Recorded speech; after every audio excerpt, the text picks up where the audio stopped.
Hey, what's up, Threads? Welcome back to another UMA Racing Guide. I know I've made one of these before, but we're going to go way more in depth. This is an in-depth breakdown after reaching 100 MVPs. The last one helped y'all win, including some people on their first races. So let's make y'all leaderboard level. At the very start of the race, you'll have a reaction minigame when you're in your stall. It'll be random buttons between Q, E, R, and F, and there's going to be 5 rounds in total. The more accurate you are, the less delay you'll have when the race actually begins. So if you nail every input perfectly, you'll be able to lodge ahead instantly, giving you a head start on the race. But you don't always have to be on the spot. I've gotten ahead with just a good before. When the race officially starts after the minigame, you'll notice 2 bars to the side of your screen. One of them is your speed and the other one is your stamina.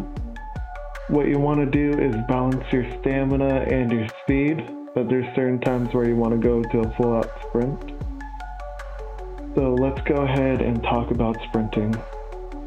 When the yellow bar on the side of your screen hits the very top, you'll enter full speed mode. Your character leans forward and accelerates insanely fast, but you'll burn through stamina like crazy. It's a high risk, high reward move that you need to time right. The best places I would recommend to do these would be either at the start or in the final stretch when it's all or nothing. Alright, so let's go ahead and talk about slipstream. It's a mechanic where you run behind another player. It gives you a bit more stamina and reduces wind resistance a bit. It helps you get ahead of people when you sprint, but also is very good for regaining your stamina before going on to sprinting or going on to using a spurt. Okay, so let's go ahead and talk about spurts. When you activate a spurt, you pause for half a second before bursting forward with unmatched momentum. You can combine a spurt with full speed to create a massive acceleration spike, perfect for overtaking and clutching to the finish. But I would recommend doing this only at the end.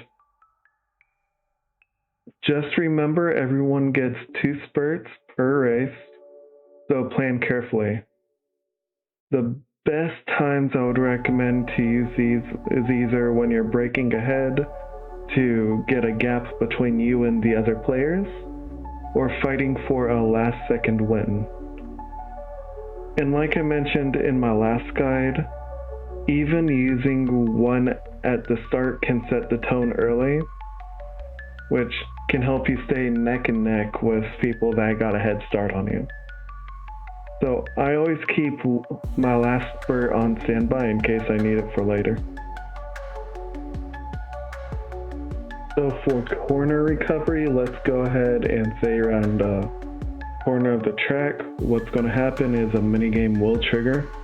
Depending on all 3 rounds, like how many you hit, it will give you a certain amount of stamina. This mechanic is absolutely critical for keeping your stamina up during races, so you can pass other players and also sustain long races. There is 3 possible outcomes to this minigame. You have awesome, which you hit all 3 of them, you're going to get a huge stamina recovery. You have decent, where you hit 2 of them, you're going to get moderate recovery. And then you have awful, which you only hit 1, which you will barely get any recovery. If you want to play smart, I would recommend aiming for awesome every time. It'll keep you strong even after the other racers burn out.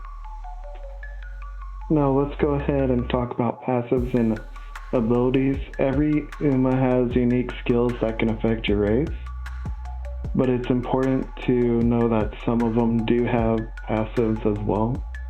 Let's go ahead and talk about a few of those passives as an example.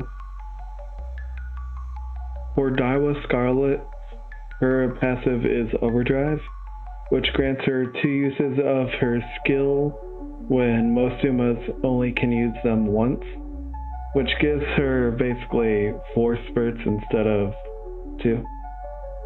For Goldship's passive, she has a passive called Endless Reserves. It greatly reduces her stamina drain, letting her keep pace longer than most, but she does have a debuff where it's low, but she can trip up, so remember that.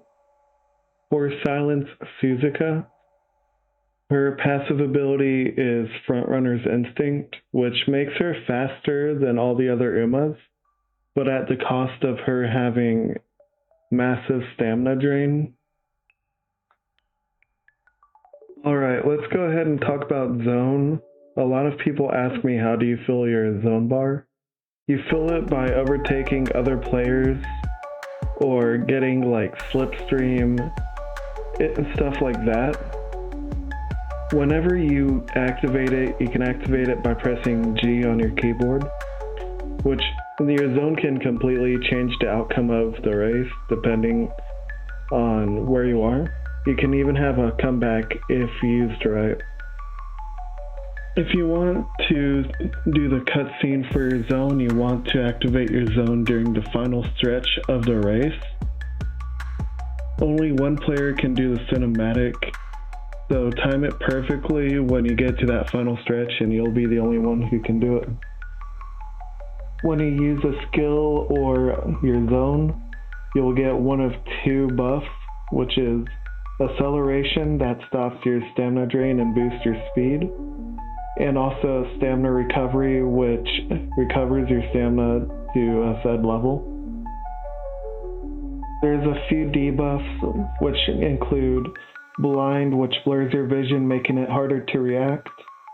You have Pressure/Heavy, which makes accelerating a lot tougher. This one is from Oguri. Stamina Drain reduces your stamina pool by chunks, so be careful if anyone uses a skill. That will do that to you.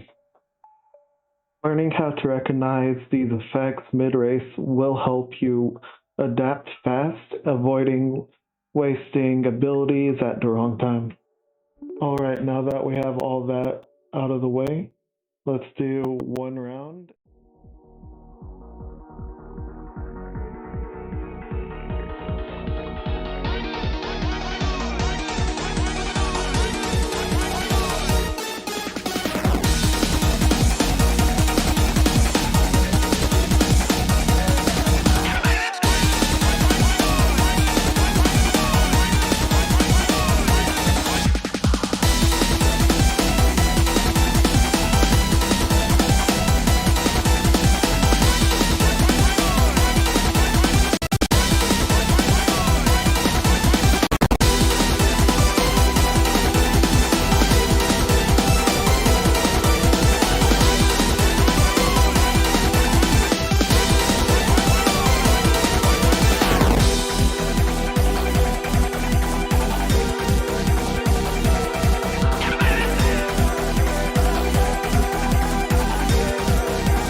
Anyway, that is all for this guide. I hope this helps you all get onto the leaderboards.